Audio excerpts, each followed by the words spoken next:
magtotokaboka na tayo. Ayan.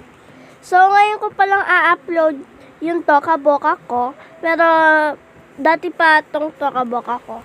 Wala pa rin akong cheat. Kaya, police, paano bang mag-cheat? Tokaboka! Yan, guys. Pag chinit nyo ako, bibigyan ko kayo ng photo card. Madami pa kasi ako sa taas. Nasa sala ako. Yan guys, wait natin. Ay, wait lang guys. Patayin na natin yung data.